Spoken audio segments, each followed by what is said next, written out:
السلام علیکم دوستو، کیسے ہیں آپ لوگ؟ دوستو صراط مستقیم چینل میں آپ تمام حضرات کو خوش آمدید کہتا ہوں۔ دوستو کسی بھی ملک کے اندر 3 سے 4 جو اس کی منسٹریز ہوتی ہیں یعنی وزارتیں ہوتی ہیں، وہ اس ملک کی ریڑھ کی ہڈی کھلاتی ہیں۔ اس وزارتوں کی جانب سے اگر کوئی بیان سامنے آتا ہے تو اس کو بڑی اہمیت دی جاتی ہے۔ ان وزارتوں میں وزارت داخلہ یعنی منسٹری آف انٹیریئر، وزارت خارجہ منسٹری آف فورن منسٹری، اور وزارت خزانہ یعنی منسٹری آف فائننس، اور منسٹری آف انڈسٹری سے ریلیٹڈ جو منسٹری ہوتی ہے بہت اہم ہوتی ہے۔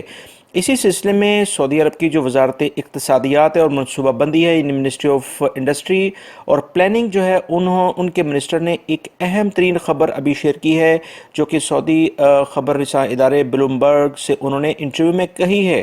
اس کے اندر انہوں نے بات یہ کی ہے، جب ان سے یہ پوچھا گیا کہ سعودی عرب کے اندر موجود جو غیر ملکی افراد ہیں ان کے اوپر جو ٹیکسز لگے ہوئے ہیں اس کے بارے میں آپ کا کوئی پلاننگ ہے کہ آپ اس کو کچھ کم کر سکتے ہیں، کیونکہ ٹیکسز لگنے کی وجہ سے بہت زیادہ لوگ جو یہاں سے موو بھی کیے ہیں، فیملیز چلی گئی ہیں، اور اس کے علاوہ بہت زیادہ سرمایہ کاری آنے میں بھی مشکلات ہیں۔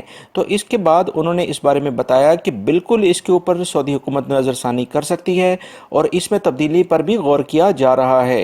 لہٰذا اس بارے میں جب یہ بات سامنے آئی ہے تو دوستو میں آپ کو پچھلی اپنی ویڈیوز میں یہ بتاتا آیا ہوں کہ 2019 میں یہ پلاننگ ہو رہی ہے کہ سعودی حکومت جو ٹیکسز لگے ہیں غیر ملکی افراد کے اوپر پرائیویٹ کمپنیز پر اور اسپیشلی جو فیملیز کے اوپر ٹیکس لگا ہے، اس کے بارے میں سعودی اخبار بلومبرگ کی جانب سے یہ دوسری خبر سامنے آئی ہے۔ دوستو جب ان سے یہ سوال کیا گیا کہ سعودی عرب میں غیر ملکی سرمایہ کاری کے بارے میں کیا پلاننگ ہے، تو انہوں نے بتایا کہ سعودی عرب ابھی بھی غیر ملکی سرمایہ کاری کے لیے ایک پرکشش ملک ہے۔